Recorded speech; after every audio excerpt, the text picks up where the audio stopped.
Jackson Radio Show.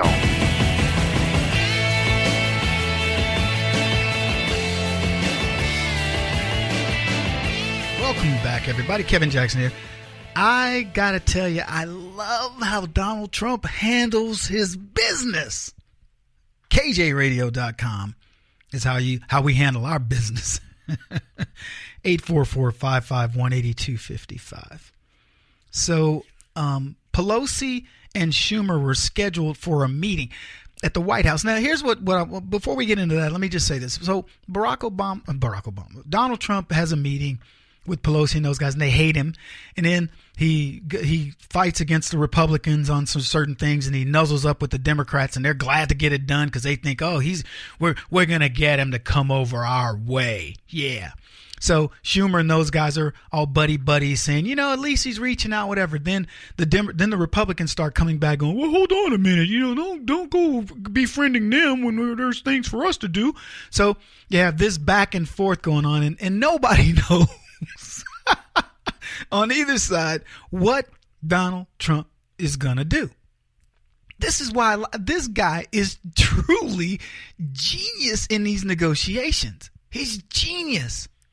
And I'm saying this not, as a, this dreamy eyed, oh my God, look at Donald Trump. I'm just telling you, I'm watching this from just from an outsider perspective. I'm not a layman by any means, but an outsider perspective. I almost said layman. But you're looking at me like I'm crazy. I almost said it, but I didn't say it. I was trying to look for the right word. But from an outside perspective, looking at Donald Trump do what he does, he's completely non-committal. The only thing that should give anybody a good feeling in any of this stuff, and I'm talking conservatives too, is that we know Donald Trump wants to do what's best for the country. That is my only saying, because you cannot predict this dude. You can't. He says something nice about you. Next thing you know, you're on blast on Twitter. He's like, bam, bam, Kevin Jackson, take that. Knee, an elbow to the crotch. And then 2 minutes later, he's picking you up going, yeah, Kev, hey, so you all right? You all right? You okay? Feel like, this mafioso dude that's like, don't kill him. Just hurt him. Let him know we're there, blah, blah, blah. Get him back, but I don't want him dead. Okay. Okay, boss. So he's roughing these people up. He's picking them up. He's brushing them off. He's roughing them up again. They don't know which way to look. And I love it. So Pelosi and Schumer get mad at Trump because of some tweets, and they cancel the meeting. We're canceling. We're not going to show up. So Ann Coulter tweets, Schumer and Pelosi represented at today's White House meeting by empty chairs, same as if they'd been there. Which makes me love Ann Coulter. I don't always agree with her, and many times I've been mad at her, especially when she went after Trump when he, post-election. I don't know what her feelings are now. And Ann is, in a strange way, a very good marketer, knows what to do with what she's doing. And by the way, one of the most brilliant thinkers out there, whether you like her stuff or not, she's a brilliant thinker.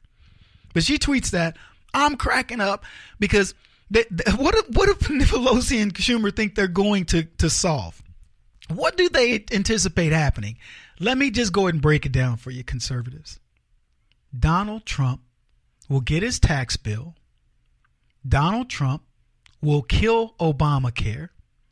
Donald Trump, and it isn't that he's like, he's a dictator. He's getting everything he wants. He's getting the sanity back into politics.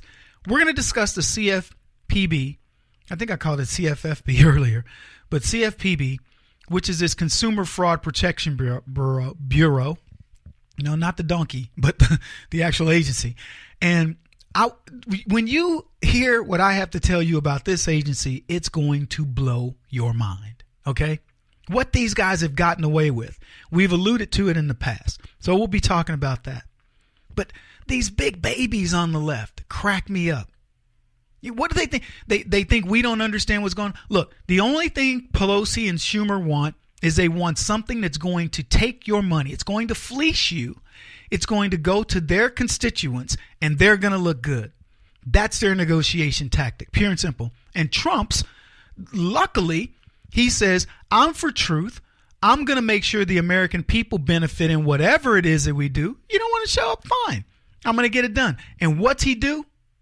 Partisan, right down the line, tax cuts, goes through the Senate, the committee that it needed to get through on bipartisan, on partisan lines. But the Republicans had the numbers. So it went through. It's going to go through.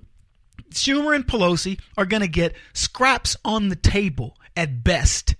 And we're going to pretty much be happy. Now, I'm not happy with the tax bill because it rules out states that have income taxes. We can't deduct those income taxes off of our federal income taxes. But what it is it's a correction. And I understand the end game. I should be mad about that. I'm in a state, taxed in a state that has a state income tax. I should be mad, but I'm not. Because what he's doing is he's saying to the states, you have been using that as leverage in order, saying, okay, well, we're taxing you, but you write it off of your federal income tax, so you're getting it back there. And he's saying, no, you're not going to use that as leverage on your people in your state, because what is the end game for the state? How high can they go? Federal taxes are now at 39.4% or whatever it is. What could a state do? A state could say, you know what, let's go to 20%. I think the highest state income tax I'm aware of, I think it's 8%. But what if it goes to 12? What if it goes to 20? There is no limit. As long as you can deduct it from the Fed, the states go, well, look, you can deduct it from the Fed, so who cares? That's not doing the consumer any good. It's not doing the economy any good. So he's wrangling in the states with that.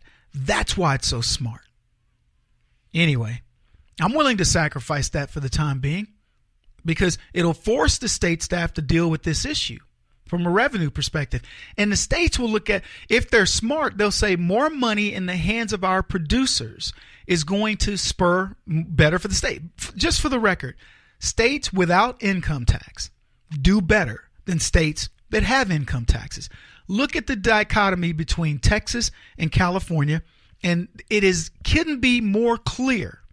Look at the dichotomy between Texas and New York, and it couldn't be more clear.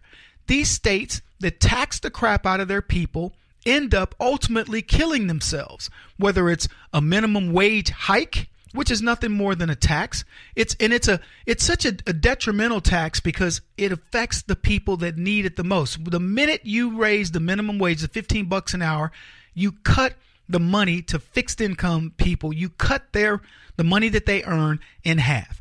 If the minimum wage is $7.50 and you raise the minimum wage to $15, everything just doubled except people on fixed incomes. So you end up hurting the people that you want to help. But do you think leftists care? No, we're going to give everybody a minimum wage. Oh, except the people that are going to get hurt the most, the women and children, the old people on fixed incomes. And oh, by the way, there will be no training ground for youngsters because nobody's going to hire them. So these are the things that we deal with, the insanity of the left.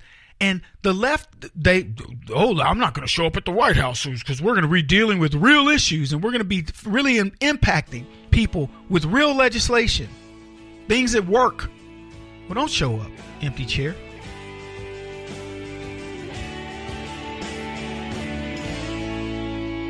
This is the Kevin Jackson Radio Show.